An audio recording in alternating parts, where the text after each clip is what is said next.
Time for accept versus attach. In the last modules, we covered many of the custom support tools that you can use to help really make sure that you're clearing the energy and staying emotionally regulated after your shadow session. Some of those tools were mirror writing, the doghouse to mansion plan, the morning ritual, the evening ritual, and the chakra stirring. Today, what we're going to talk about is we're going to dive further into dimensions, into the dark and the light, the anchors and the triggers, as well as where this all began. Today, we're going to begin by talking about dimensions. It's important to talk about dimensions because if we're going to really start focusing on living as our whole self, then we have to really know what it is we're working with. So if we think of dimensions, then we have the first dimension, which is really just a single point. It's motionless. It's just like a dot on a piece of paper. The second dimension is the distance between 2 points. So think about it as left and right. You're moving from one point to the other. The third dimension, of course, as you know it, it's also the physical world. It's the combined measurements of physical space equaling length, width, and height. Also known as the amount of space between and used within our physical world, our 5 senses, taste, smell, sight, sound, and touch, and then providing further information with those items to understand our external surroundings and personal experience of this physical space of our outside environment. The fourth dimension represents time, the past, present, future, and the conscious memory that is bringing the concrete evidence of this personal experience to the physical world for us. The fifth dimension represents spiritual awareness or mindset awareness or just awareness in general, the internal conversation within a person's beings, the talk track, mindset, subconscious memory. It is the recognition of the conversation between the body and the brain, the willingness to engage in this conversation, and the potential to fully know and understand the self. The consistent awareness of this conversation directly correlates to the ability to regulate emotional feelings, mental stability, and personal responses to experience inside and outside of the body. The fifth dimension is the gateway to infinite space for personal growth. It is an endless possibility to expand the depth of thought, the volume of character, and the strength of morale, the resilience of soul, the persistent embodiment of present energy fully merged within your being, and the internal conversation connecting all of it. Okay, so to simplify it, you want to think of 1D as on or off. The point is either on or off. 2D is right or left. That's when we can start traveling distances. 3D is when we add up and down. So now we have length, width, and height. And then 4D is traveling forward and backward. Think of this in linear time, past, present, future, being able to travel through it. And then 5D is the ability to be aware of within and without. So moving within yourself and without yourself. Let's explore the fifth dimension by really grasping the concept of whole out. I'm going to use the image of the yin-yang to represent the internal system of energetic frequencies that run through you as a human being. Here we see the black-white, also considered dark-light yin-yang. These contrasting colors represent the duality of masculine and feminine energy. The black is the feminine energy or feeling energy. The white is the masculine or the action energy. As humans, we carry both forms of this feel-do energy, as well as various other forms of the light-dark duality. Dualities such as negative and positive, bad good, right wrong, fat skinny, dumb smart. Basically, there's an opposite for everything, and it all runs internally within us. Traditionally, the yin-yang symbol has been used as a reminder of the internal struggle or dual realities most people face throughout life. The black being the bad, the white being the good, and then when you have a little bit of the bad in the good and a little bit of the good in the bad, then as a whole you get life. So whether or not you refer to the yin-yang, carrying a simple this or that perspective of life is a rather common struggle easily found in cultures worldwide. a concept so general that over time it's morphed into a love-hate duality, deeming the dark as the devil's destruction and the light as God's creation. A struggle that has been simplified into a basic decision between opposing sides has literally become a choice of black and white. In truth, neither side carries a fixed state. Neither side is all good or all bad. Both perspectives simply are and cannot exist without the other. It is here that you must remember the same internal truth lies within you. You are not fixed in your state of being. No choice must be all or the other. When sitting with the yin-yang and exploring additional possibilities, we can see that there are dualities upon dualities upon dualities. As we sit with the yin-yang a little longer and look within the dualities of the dualities, instead of each piece of the yin-yang representing one state of being, good or bad, we find that there are two energetic frequencies for every section of the yin-yang, a positively and a negatively charged frequency. For the white fish, the positively charged frequency is love, the negatively charged frequency is ego. For the black fish, the positive frequency is wisdom, the negative frequency is shame. For the white dot, we find that love is a form of forgiveness and wisdom is a form of pain, and thus life together as a whole. When we replace the good and bad with a neutral state of being that can be positively or negatively charged, we find that there's an ease in understanding the whole self. You exist fully within the blend of both frequencies, and you must find a way to merge these two dualities to find your internal truth and live from the whole of who you are. Your body is a vessel designed to process and deliver.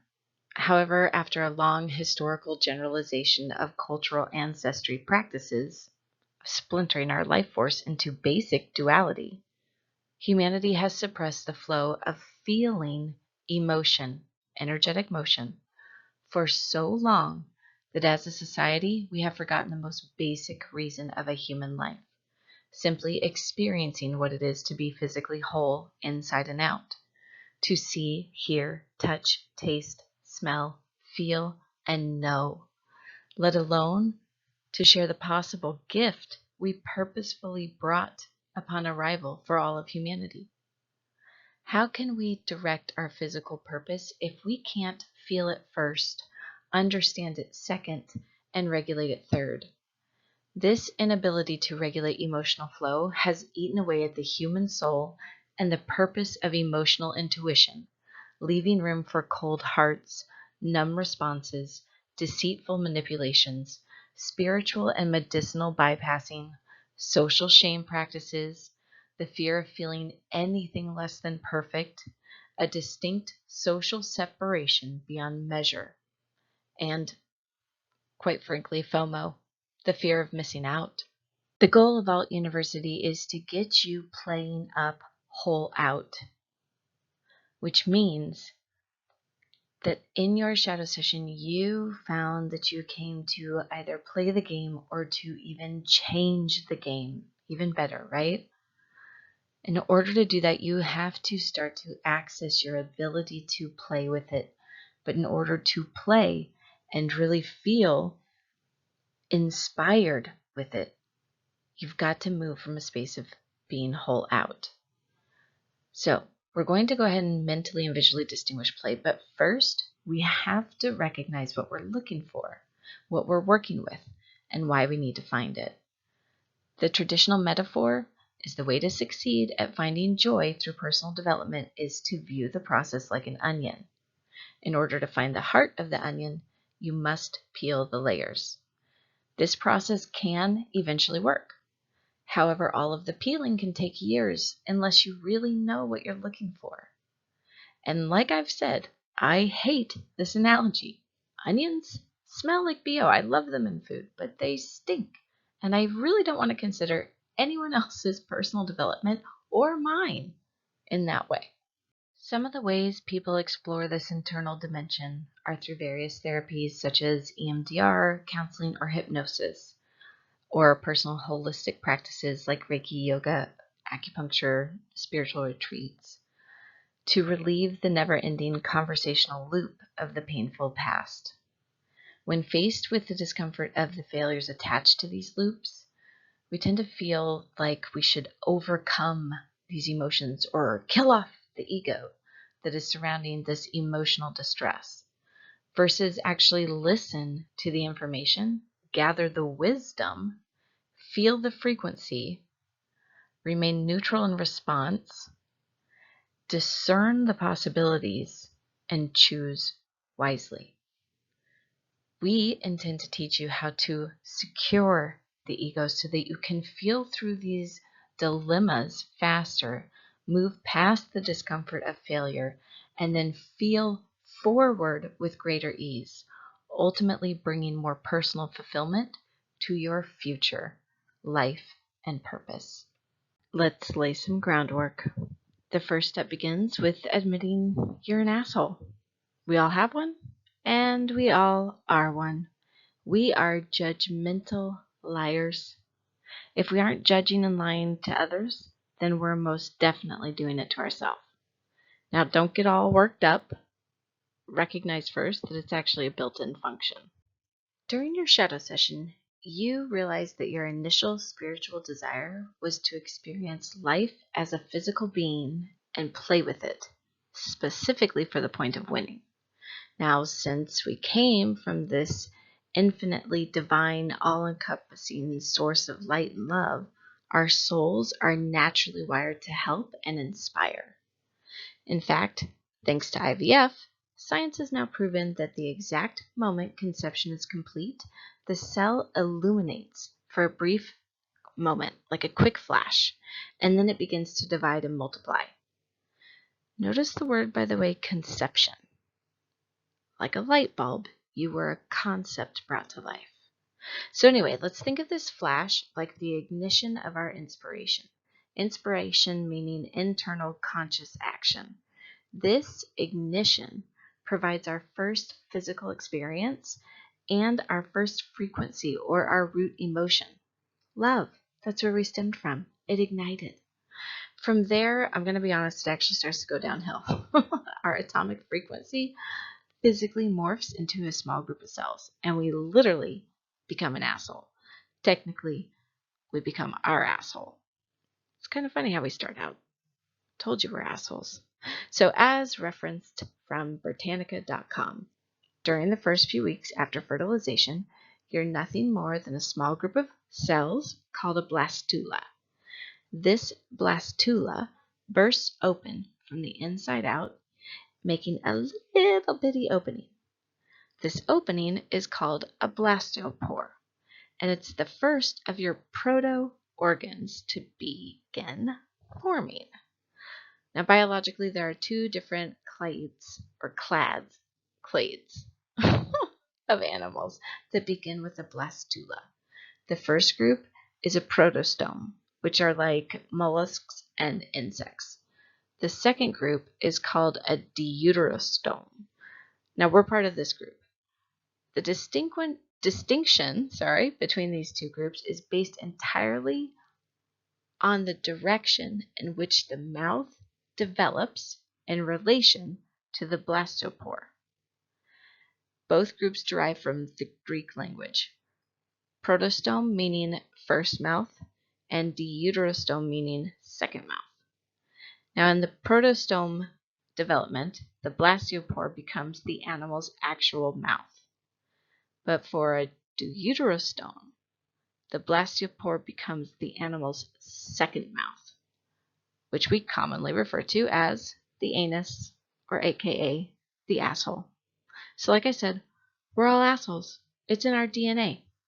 It's time that we own it so that we can learn to regulate it and use the gifts that this emotional frequency provides us. Now, once we've reached womb capacity as a fetus, then we're obviously birthed into a whole new world. It's birth that actually offers our second root emotion, fear. Now think about it. Birth is already scary enough for parents. Imagine how terrifying it is for a baby. A dark hole, then this like bright light, some stranger's arms, and some freaking cold ass weather. It's scary. And it's where we first realize that life isn't all play. It hurts. So from these two experiences, conception and birth, Our base or our root emotions, love and fear, are imprinted on our person. Now, all other emotions are various expressions based on a sliding scale between these two frequencies. And we express more of them as we grow, while we also are questioning our own abilities to solve. It's that when we're a baby, we actually recognize that we're too small to control our circumstances. And so we begin to actually smother that initial spark of inspired love with layers of fear and doubt that we commonly refer to as the onion. I'd rather view personal development as a pearl. Layers of walls created from slime due to an irritation, buffed to look pretty and seem smooth. Yet again, what are we looking for? Where is it? And how do we find it? Well, let's explore that. What we're looking for is freedom. More specifically, your freedom. The part of you that represents it. It's your fire. It began as a small spark of who you are, the freedom of your vessel and the engine of your ship. You know its heat, you have felt its burn, and it has left you in pain. A pain so irritatingly hot, you try to put it out. So you try to soothe it after a snap, like a hurt dog licking a wound. But your salivations didn't work. They only built layers of sticky, slimy tar, causing an infection that turns to huge walls of hard scar tissue, built to suffocate this spark in order to protect yourself and others from this flame. As these walls grew, you began to polish them to make them look nice so others wouldn't notice. And you wear it on the outside like a necessary accessory, blaming others for its creation, yet defending it all the while because you wouldn't be who you are if not for that. But deep inside, you question whether you even know who you are anymore. You somehow feel smaller inside. With enough self-reflection, you see that the walls of this pearl are beginning to weigh you down. Freedom feels elusive and out of reach. You've already tried peeling this therapeutic onion that we know stinks.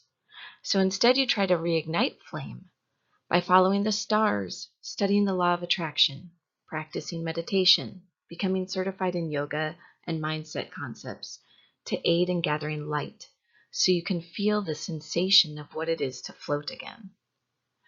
That dang pearl, though, it's heavy. And in your new teachings, you've decided it no longer serves you. So you release it with love. When really you're just throwing the damn thing overboard, screaming anchors away, and trying to pull a 180 in hopes of correcting the course of your life. For a bit, it seems as though it's smooth sailing. For that pearl isn't you. You're the captain of this ship. You decide your course. But along the waves that are already starting to roll in, that dang pearl has now become an anchor. And it is still back there, dragging on the ocean floor, hitting the rocks, triggering reactions, and holding ground as your ship sails in circles, making a spaghetti model of your personal development map. And as the captain, you wonder, why can't I shake this?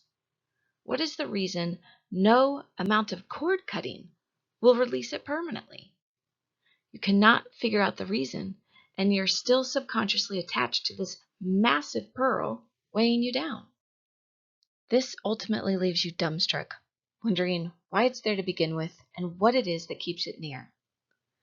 Now, there usually comes a point in everyone's life when you finally realize that you want answers to these questions. But then you turn to look back at that deep ocean of emotion, and you imagine the depth of mystery and monsters down there, not to mention all the muck that the pearl is buried beneath. And you begin to calculate the possible years of work it would take to bring that pearl back aboard and begin scratching at the surface of it all over again. And well, you'd rather not. Honestly, it's scary. Deep waters, unknown ocean, physical, mental, emotional effort, and the unwillingness to trust your own endurance of pain from all of the pressure of your past. Fear alone keeps you from fully jumping in. So you'd rather decide to withstand future storms. But life is funny that way, because if you don't go voluntarily, the dis-ease of your journey will eventually cause disease in your body, which means that it's best to go now. And when I say now, I mean now, and the next now, and the next now. Whenever it comes up, you know it's best to go now. You know this because you know you want to have fun again. You've changed. The world has changed. Time seems to be speeding up and feels as though it's running out. And quite frankly, you're tired of not knowing what you're dealing with in here anymore, back there anymore, let alone what's really going on around you all at the same time. So if we took this pearl analogy a bit further and first admit that like roots, we need an anchor. We shouldn't be getting rid of it. And since ours is like a pearl, it's this beautiful ball and chain. At sea, anchors are needed to aid in maintaining the control of a ship, such as keeping a vessel from drifting away during high winds, helping to steady and stabilize the ship during a storm, or to help hold a fixed position between ports.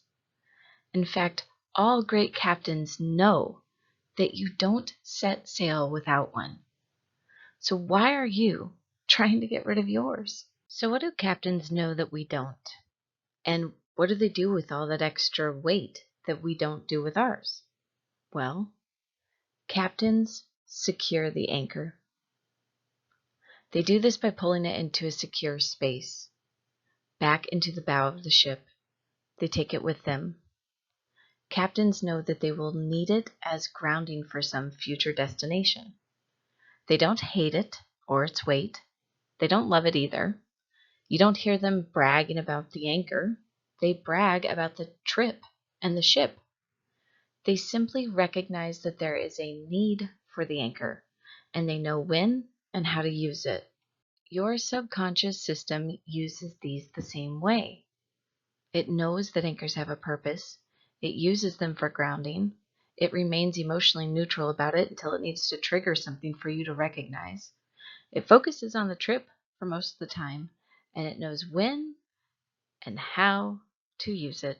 We just need to get you on board. Your conscious captain. We got to get you to make sure that you also see that your anchors have a purpose, that you can use them for grounding, that you can stay emotionally neutral, that you remain focused on your trip, and that you know when and how to use it. As a conscious captain, in order for you to move forward, you must first understand where you've been. That is the point of a shadow session, to clarify the past, reconnect to purpose, and play bigger than you ever have before. So let's go ahead and review what we did during your shadow session. Unlike peeling the onion one layer at a time, we laser focused into the center of that pearl and basically blew the entire thing up.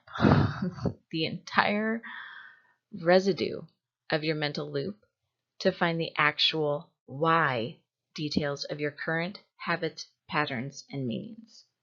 Why you do this or you do that. Why this always happens or this never happens. Why it weighs you down. Why you get stopped in life.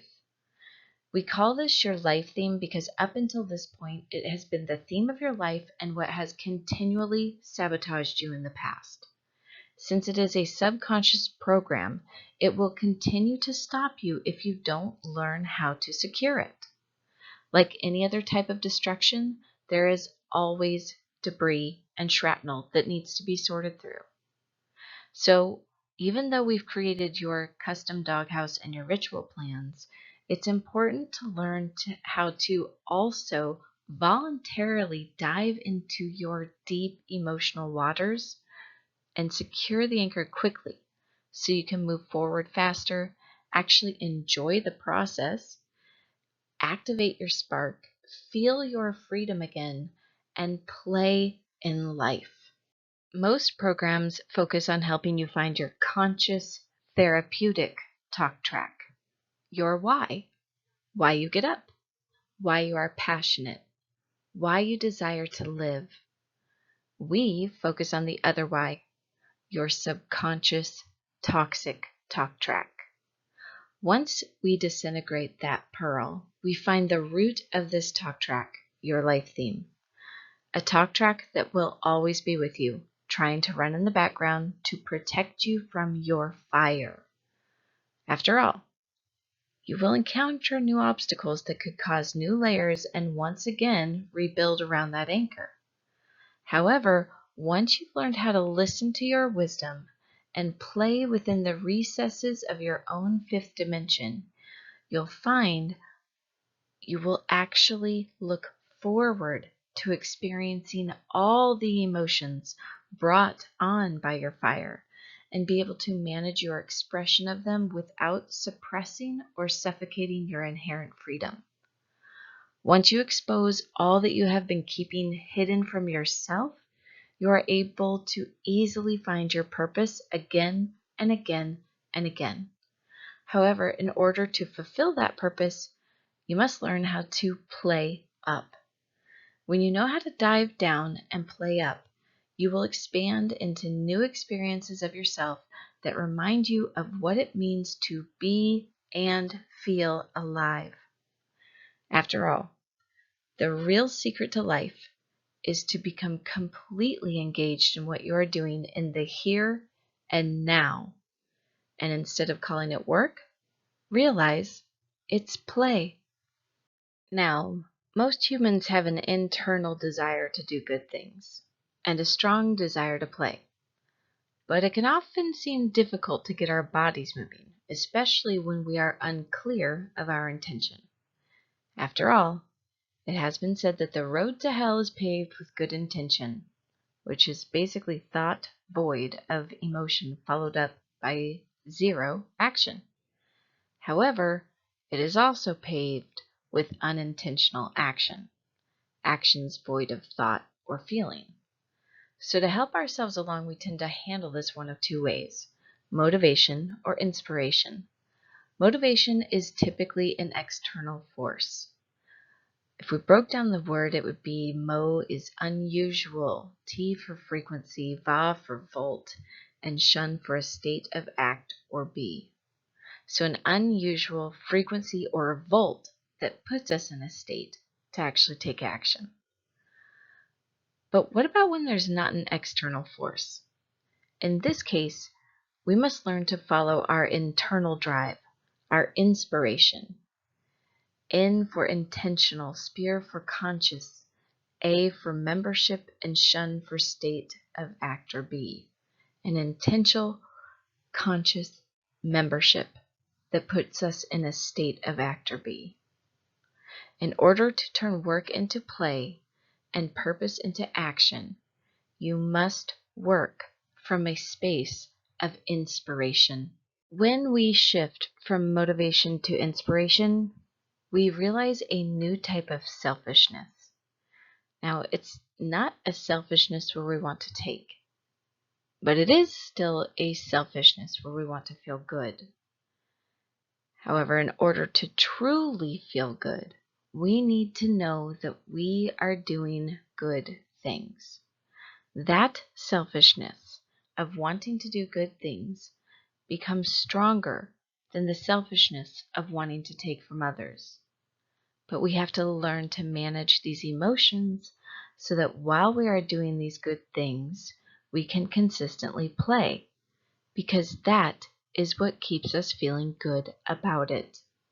To work consistently with this internal inspiration, inspiritus, or internal spirit, we actually have to be full of it. We have to be so full of it that we are full of our whole self. Because our whole self is the spirit.